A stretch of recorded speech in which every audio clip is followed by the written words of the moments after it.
So we want to calculate the value of the cost of goods sold and ending inventory using specific identification. We've got ABC Inc. They have the following inventory transactions for the month of May. They've got beginning inventory 50 units, $230 per unit. Then they've got purchases of 35 units, $240 per unit. Notice they have sales on May 12th of 55 units. And notice it says $350 here. This $350 is not the cost per unit. It's the selling price per unit. So we sold it for $350. We have to calculate the cost. 18th of May, purchases 25 units at $245 per unit. We've got the 20th of May, purchases 30 units, $248 per unit. And then the 22nd of May, we've got sales, 50 units. Again, notice they give us $360, but that is the selling price per unit, not the cost. We have to calculate that. Finally, we have on the 28th of May, a purchase, 30 units, $250 per unit. Notice, using specific identification, it means that we're tracking each individual item and its cost. So when we sell one of these units, we know exactly what unit has been sold.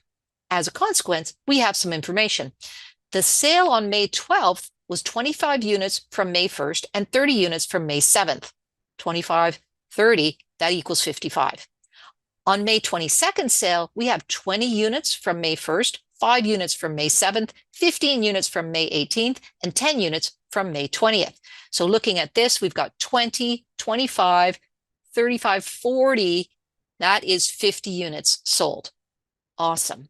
We have to calculate the cost of goods sold and the ending inventory. So let's get started. We're going to start with the date and the beginning inventory. We know we have 50 units and they're $230 per unit. We then have the 7th of May, purchases, 35 units, $240 per unit. Now, we have May 12th, and we're going to put May 12th on both places. We have a sale, and we know 55 units were sold, but we know that 25 of those 55 units came from May 1st. So we're going to do negative 25. The cost per unit was $230. So we can do the math. That was $5,750 of inventory. In addition, we have 30 units coming from May 7th. That's at $240 per unit. We can do the math again. And we see that's $7,200. That means the sale on the 12th of May, if I add this together, that was 55 units, and the total cost of those 55 units was $12,950. So we know the cost of goods sold for May 12th sale.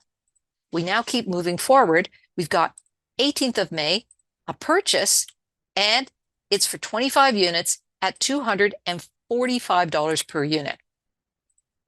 On the 20th of May, we have an additional purchase, 30 units at $248 per unit. So now we have the 22nd of May and we have a sale. I'm going to put it in both places. We got a sale. We go down here. It says 20 units were from May 1st. So I'm going to do negative 20 units. And don't forget, the value of each unit of inventory is $230. Going to do the math. That's $4,600. An additional 5 units are from May 7th. $240, do the math. That's $1,200. 15 units come from May 18th. So May 18th right here, 15 units. And we know $245 per unit, do the math. That is $3,675. Finally, 10 units come from May 20th. That is $248. Do the math. $2,480. If I now add this up, so I'm going to add up the number of units, I can see that the total units sold on May 22nd, 50 units, 50 units. And the cost of goods sold for that sale was $11,955. Let's continue the chart. I've got that last purchase on the 28th of May, and I purchased 30 units at $250 per unit. What I want to do now is calculate the ending inventory value. So keep in mind, I started off with 50. I'm going to subtract the 25 that are gone and the next 20 that are gone. I know there are only 5 units left from the beginning inventory, and they're at $230 per unit. If I take this and multiply it, that means left over from beginning inventory is $1,150. I can do the same thing right here. In fact, I can just copy it down. So I know there are 0 units left from the May 7th purchase. I'm going to copy this. I'm only doing it where the purchases are. 10 units are left from the May 18th purchase. 20 units are left from the May 20th purchase. And then if I copy this and I put it at the 28th of May,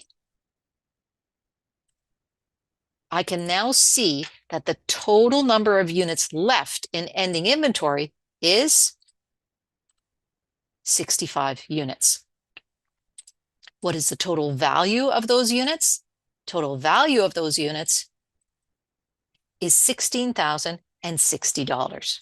So notice I can't put any unit cost here because we're tracking each item of inventory individually. So remember, we said, what is the ending inventory value? We know that this is the ending inventory value. What about the total cost of goods sold? For the total cost of goods sold, I have to add both cost of goods sold up. So total cost of goods sold is $24,905. And I can also calculate exactly how many units were sold. Total number of units that were sold were 105 units. So keep in mind, this is cost and this is the units. Here we got the units in ending inventory and the cost of the ending inventory.